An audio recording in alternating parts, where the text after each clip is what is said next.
Bonjour, bienvenue dans cette nouvelle vidéo un peu particulière puisqu'aujourd'hui je vous présente un duo, donc le duo avec l'excellent guitariste Laurent Kremer qui m'a demandé gentiment de poser ma guitare jazz sur un arrangement de La Mer de Charles Trenet qu'il a réalisé dans le style fingerpicking.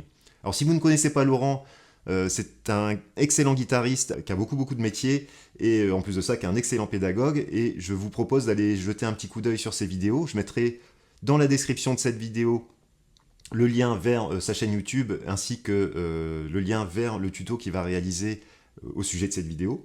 Et de mon côté, moi je vais vous proposer un tuto également en deux parties. Donc un tuto sur le comping et puis un tuto sur la partie solo. Voilà, donc c'est parti pour La Mer en duo et puis ensuite c'est parti pour le tuto. A tout de suite.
Alors, je vais vous parler du comping que j'ai réalisé sur ce morceau. Quand Laurent m'a envoyé la vidéo avec son arrangement, je me suis dit, déjà, il y a le thème, l'accompagnement, le rythme, tout, enfin, le finger picking, davantage c'est ça, c'est que c'est plein, quoi. Ça, c'est à la fois un avantage, parce qu'on entend tout, on entend la mélodie, l'harmonie, le rythme, mais après, il faut trouver sa place. Donc, j'ai essayé plusieurs choses, soit de jouer dans les places qu'il y avait, dans les trous, hein, les espaces qu'il y avait pour placer mes accords, soit jouer par-dessus, en essayant de pas trop masquer, parce que l'objectif c'est ça, hein, c'est pas masquer la mélodie. Donc la première partie, j'ai joué que de l'accompagnement, avec des voicings assez épurés, avec 3 sons, rarement 4 sons. Hein. Je voulais pas trop charger, pas mettre de quinte, pas mettre de fondamental, il fallait vraiment que ce soit assez clair. Donc, il a fallu, première étape, ça a été de relever la grille. Donc, je vous montre exactement le relevé que j'ai fait au moment où j'ai écouté son morceau. Donc, c'est une anatole, hein, c'est Do, La, Fa. Alors, c'est pas un Ré, c'est un Fa. Hein. Sol, Do, La, Fa, Sol. Ensuite, Do, Mi 7, cinquième degré du La qui suit, Sol, Do. Alors moi j'ai rajouté un Do 7 ici, pour faire le cinquième degré du Fa. Alors que lui ne le joue pas, mais je me suis dit, en fait c'est pas gênant, ça se superpose très bien. Ensuite on a La 7, on arrive à la 9e mesure, Ré mineur 7, Sol 7, Do, La mineur, et Ré, alors lui il fait Ré basse Fa dièse, et ensuite on a Sol. Sol pendant 2 mesures, puisqu'il fait une sorte de petite montée comme ça. Je me suis dit, bah, il va falloir que je suive, que je fasse la petite montée avec lui. Et donc voilà ce que ça a donné.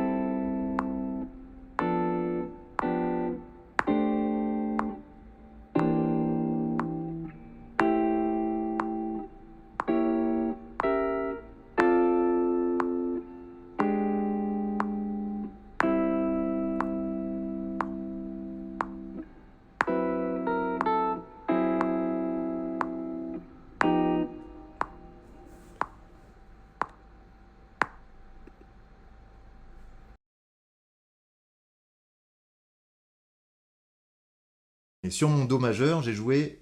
j'ai pensé Do majeur 6, comme ça. Mais sans la fondamentale, ce qui a donné ça.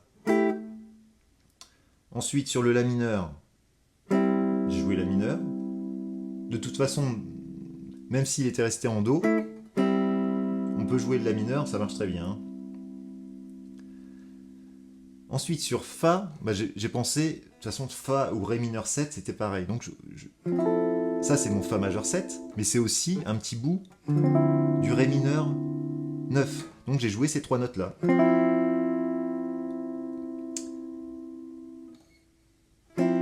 Sol 7, j'ai joué que les trois notes, septième, tierce et la quinte. Et pour résoudre sur le Do majeur, donc j'ai fait un Do majeur 9, mais sans la fondamentale, ce qui donne ceci.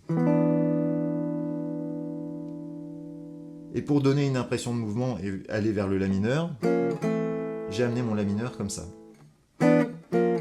Pareil, hein, si lui il souhaite rester sur le Do, moi je peux penser là, ça va sonner Do 6. Regardez, si je mets une basse de Do avec mon La mineur, on entend un Do 6. Donc c'est pas gênant, et ça crée un mouvement.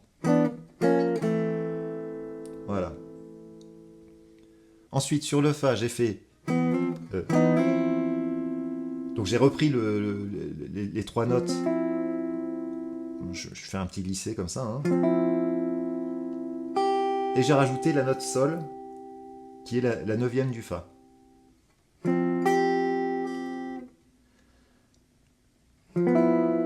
Sur le Sol 13, donc il y a juste une note sur le Sol 7, pardon.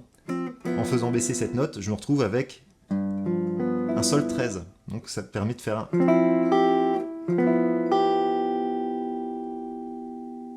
un mouvement chromatique sur une note. Et j'ai joué la note aiguë un peu détachée comme ça. Hein, pour revenir sur mon Do majeur 9. Donc voilà, ça c'est les 4 premières mesures. Hein. 1, 2, 3, 4 et 1.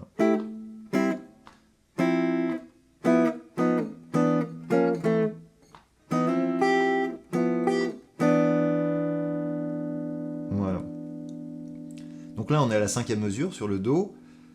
On arrive sur le Mi 7. Alors Mi 7, ça, comme c'est un 5 du La, hein, Mi, La, je peux faire un Mi 7 bémol 9. Qui dit Mi 7 bémol 9 dit accord diminué. Donc j'ai fait un Fa diminué. En fait, j'aurais pu jouer n'importe quel accord diminué. Hein, les accords diminués, comme ça, on peut les enchaîner de tierce mineure en tierce mineure. Donc j'en ai choisi 2. J'ai fait...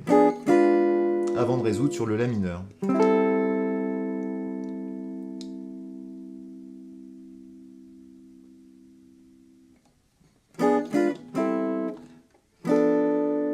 Et après sur mon Sol 7, j'ai fait Sol 7 avec la 9e ici. Pour la résolution sur mon Do, j'ai fait un Do 6, 9, comme ça, mais sans jouer la fondamentale. Donc ça fait tierce, sixte, 9e, quinte et fondamentale. Alors j'ajoute dans les aigus. Hein, mais... Do... Ah, donc le Do 7 que j'ai rajouté, j'ai joué cet accord-là.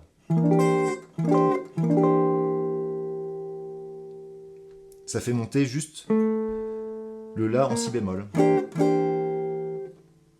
Mon Fa, donc j'ai joué... ça revient à faire une substitution diatonique, hein, j'ai joué un La mineur 7, mais si je laisse mon Fa, on voit bien le Fa majeur 9 ici. Hein, donc Fa. Et après j'ai un La 7 qui va vers un Ré mineur, en 8e mesure. Hein. J'ai fait la même chose que ce que j'avais fait sur mon Sol 7, c'est-à-dire j'ai pris 2 accords diminués sur le La 7 pour résoudre sur mon Ré mineur.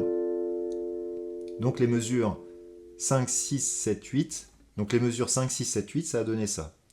Donc le Do 9, Mi 7 bémol 9, La mineur, Sol 9, Sol 7 et Do 6, 9. Do 7, 9. Après le La mineur 7, donc sur la base de Fa. Hein. Et puis les 2 accords diminués sur le La 7 pour résoudre sur le Ré mineur. après, j'ai joué, et peut-être que j'ai fait une erreur, hein, j'ai joué Mi7 vers le La mineur. Et il faudrait que je réécoute, mais peut-être que Laurent a joué Sol vers Do. Mais en fait, c'est très proche, hein, tout ça. Hein.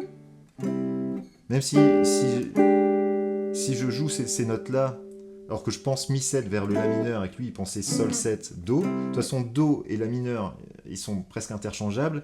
Et finalement, vous allez voir que le Mi7 et le Sol 7 sont presque interchangeables aussi. C'est-à-dire que quand je fais ça, c'est la bémol 9 du Sol 7.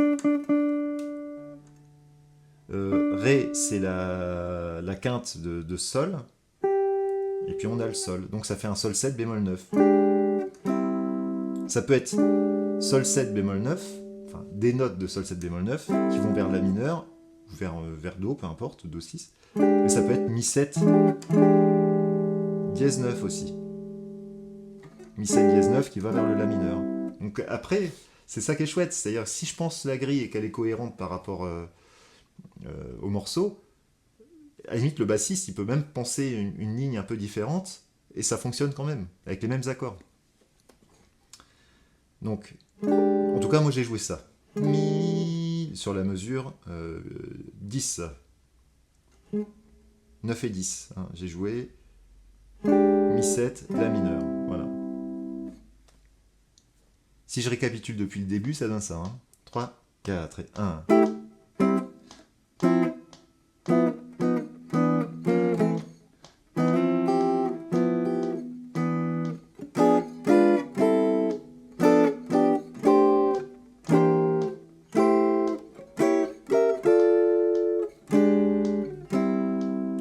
Et là, j'ai fait sur la 13e mesure. Non, pas la 13e. 11e mesure. Parce que lui, il joue son Ré 7. Non, c'est pas grave, c'est mon cordeur qui tombe. Sur le Ré 7 basse Fa dièse, moi j'ai joué un Ré 7 9 avec la 13e. Et ça, c'est quelque chose dans les arrangements de jazz qu'on retrouve souvent, la 13e qui descend sur la dièse 11. Donc 13e, quinte, et puis là la dièse 11. Et je conserve ma 9e.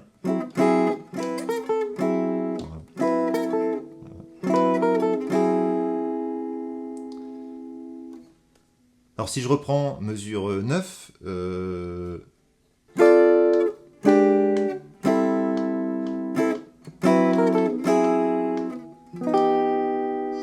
et là j'enchaîne donc mon Ré 7, 9, dièse 11 s'enchaîne avec... je fais juste un glissé en fait, hein. C'est le même accord que je descends d'un demi-ton, mais du point de vue du Sol, ça devient un Sol 7 bémol 13, donc un Sol altéré.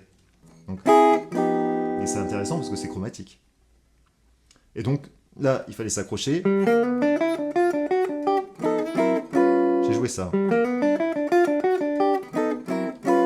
Donc j'ai repris note à note ce qu'il joue ici. Hein. Sol. Avec la blue note pour attaquer le Si. Hein. On est sur le Sol 7. Hein. Donc c'est un plan hyper blues. Hein. Quinte, sixte, septième. Donc à chaque fois, il joue entre la quinte qui monte sur la sixte, quinte qui monte sur la septième, quinte qui monte sur la septième majeure, ou en fait un chromatisme, pour arriver sur la note de résolution qui est le Sol. Et après, les accords, c'est Fa, Fa, Sol. Donc j'aurais pu faire, mais c'est très parallèle ça. Alors, de toute façon, c'est très parallèle, mais on arrive sur un Sol 7, tadam, qui est assez attendu. Donc, enfin attendu. En tout cas, en jazz, on attend des couleurs un peu plus sophistiquées. Donc moi, ce que j'ai préféré faire, c'est jouer avec des accords un peu trafiqués, un peu biscornus. Donc au lieu d'avoir une quinte juste, j'ai préféré jouer une quinte bémol. Ça fait des accords 7 bémol 5 ou 7 dièse 11 si on pense cette note-là une octave au-dessus. Donc ça donne...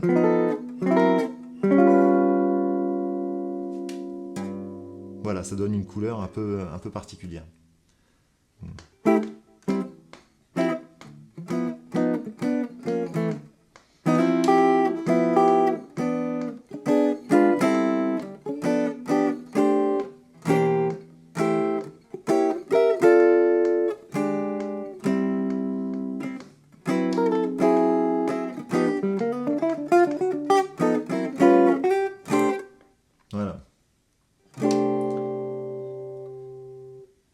Ce que je vous propose, c'est de... Si vous voulez le solo, je vais le mettre en PDF dans les dossiers de la guitare jazz. Vous pouvez accéder à ce dossier en regardant, encore une fois, dans la description de cette vidéo. Si vous n'êtes pas déjà inscrit, sinon vous utilisez le lien que vous avez déjà obtenu auparavant. Et vous allez voir dans les mises à jour, je vais marquer la mer, et puis vous allez trouver la vidéo et puis le PDF associé avec le comping et le solo. Voilà, j'espère que cette vidéo vous aura plu. Allez voir donc Laurent sur ses vidéos également. Et puis moi je vous dis à très bientôt pour une prochaine vidéo.